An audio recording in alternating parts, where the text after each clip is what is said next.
یہ اس وقت کی بات ہے جب آسمانوں میں جنات کا داخلہ بند کر دیا گیا۔ ہمارے اور آسمان کی خبروں کے درمیان رکاوٹ ڈال دی گئی ہے اور ہم پراگ کے شعلے برسائے جا رہے ہیں۔ واپس لوٹو، یہ راستہ بند کر دیا گیا ہے۔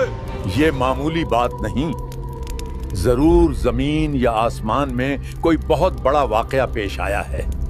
جب جنات نے پہلی بار قرآن سنا، الحمدللہ رب العالمین، یہ کیسی آواز ہے؟ یہ کون پڑھ رہا ہے؟ چلو چلو جلدی چلو۔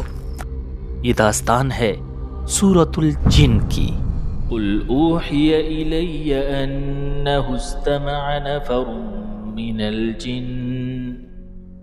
ایک وقت تھا جب جنات آسمان کی بلندیوں تک جا کر فرشتوں کی باتیں سن لیا کرتے تھے، اور پھر وہ یہ خبریں جادوگروں اور نجومیوں تک پہنچاتے تھے۔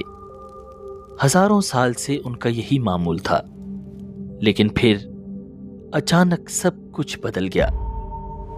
اس رات جب جنات کا ایک گروہ ہمیشہ کی طرح آسمان کی طرف بڑھا تو آگے منظر بالکل مختلف تھا۔ جو ہی وہ آسمان کی حدود کے قریب پہنچے، اچانک آسمان سے آگ کے شعلے برسنے لگے۔ ہزاروں کی تعداد میں نہایت خوفناک شہاب ثاقب ان کا پیچھا کر رہے تھے۔ یہ کیا ہو رہا ہے؟ ہمیں پہلے کبھی اس طرح نہیں روکا گیا۔ واپس لوٹو، یہ راستہ بند کر دیا گیا ہے۔ وہ جان بچا کر فوراً زمین کی طرف پلٹ گئے۔ جب یہ جن اپنی قوم کے پاس پہنچے تو پورا قبیلہ جمع ہو گیا۔ سب کے چہروں پر ایک ہی سوال تھا، کیا ہوا؟ تم آسمان سے خالی ہاتھ کیوں لوٹے؟ ہمارے اور آسمان کی خبروں کے درمیان رکاوٹ ڈال دی گئی ہے اور ہم پراگ کے شعلے برسائے جا رہے ہیں۔ قوم میں سناٹا چھا گیا۔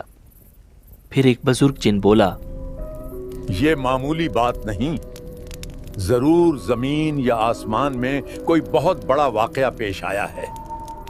جنات کے سرداروں نے آپس میں مشورہ کیا اور آخر کار یہ فیصلہ ہوا، مشرق سے مغرب تک پھیل جاؤ، زمین کے ہر کونے میں جاؤ اور معلوم کرو کہ آخر وہ کون سا واقعہ ہے جس نے آسمان کے دروازے بند کر دیے۔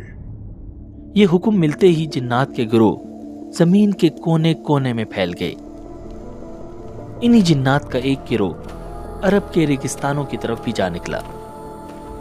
وہ رات کے آخری پہر مکہ مکرمہ کے قریب وادی نخلہ سے گزر رہا تھا۔ اس ویرانے میں دور دور تک کوئی نظر نہیں آ رہا تھا کہ اچانک ان کے کانوں میں ایک آواز پڑی، الحمدللہ رب العالمین۔ انتہائی خوبصورت اور دلنشین آواز۔ سب جن اپنی جگہ رک گئے۔ الرحمن الرحیم مالک یوم الدین۔ یہ کیسی آواز ہے؟ یہ کون پڑھ رہا ہے؟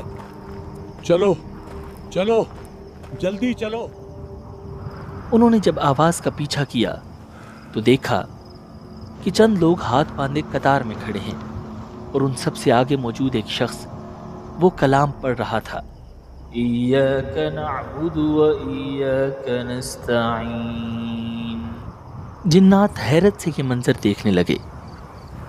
وہ آواز کسی اور کی نہیں بلکہ ہمارے پیارے نبی رسول اللہ صلی اللہ علیہ وسلم کی تھی۔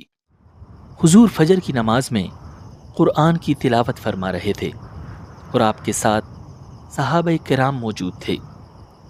اصل میں وادی نخلہ سے تھوڑا آگے عکاظ کے نام سے عرب کا ایک مشہور بازار ہوا کرتا تھا۔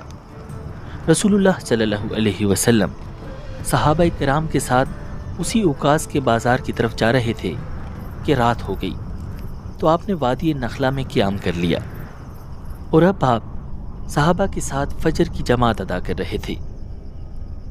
جنات حیرت سے قرآن سن رہے تھے، اهدنا الصراط المستقیم صراط الذین انعمت علیہم۔ ہر آیت کے ساتھ ان کے دل بدلتے جا رہے تھے۔ وہ کلام روح کے اندر تک اتر رہا تھا، غیر المغضوب علیہم ولا الضالین۔